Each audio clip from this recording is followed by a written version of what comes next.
చిత్రం ఫ్యామిలీ కాంగ్రెస్ హయాంలో భూమి లేని బీద ప్రజలకు భూములు దానమిచ్చినాయి కానీ ప్రభుత్వ భూములు ఉంటే కానీ దున్నుకోండి బతకండి అని మేము అసైన్మెంట్ అని భూములు ఇవ్వటం జరిగింది. ఇక్కడ కూడా తరతరాల నుంచి భూమి దున్నుకుంటున్న వాళ్ళని అన్యాయంగా వీళ్ళను తొలగించటం జరిగింది. నేను ఇక్కడికి వచ్చిన తర్వాత ఇక్కడ నిరాహార దీక్ష చూసి వీళ్ళకి మాట ఇవ్వటం జరిగింది. తరతరాల నుంచి మీరున్నారు, మేము మేనిఫెస్టోలో పెట్టినాం కాంగ్రెస్ పార్టీ మొన్న ఎలక్షన్ల కంటే ముందు, మీ భూములు మీకే చెందేట్టుగా చేస్తాము అని మేము మేనిఫెస్టోలో పెట్టాం.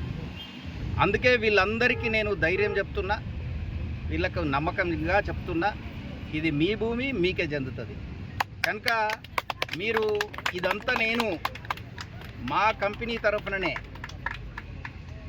భూమి సర్వే చేపించడం జరిగింది, లేఅవుట్ చేపించడం జరిగింది.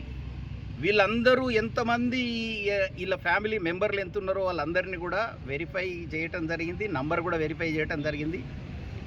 వీళ్ళకు ఇల్లు లేని ఎస్సీలు కనుక వీళ్ళకు ఇల్లు కూడా కట్టియడానికి 6 లక్షలు ఇవ్వాలని, ప్లాట్ ఇవ్వాలని మేము ప్రభుత్వం తరఫున నిర్ణయం తీసుకోవడం జరిగింది.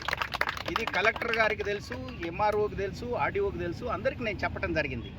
సో అంతకంటే ముందు వీళ్ళు ఎవరన్నా వేరే వాళ్ళు కబ్జా పెట్టకుండా, ఇదివరకే సగం దాకా వీళ్ళ భూములు కబ్జా పెట్టినారు కనుక ఎవరు కబ్జా పెట్టుగా ఉండటానికి గాను వీళ్ళు దున్నుకుంటామంటే ఓకే దున్నుకొని మీరు ల్యాండ్ను ప్రొటెక్ట్ చేసుకోండి, వేరే వాళ్ళని రానియకుండా అని నేనే చెప్పాను.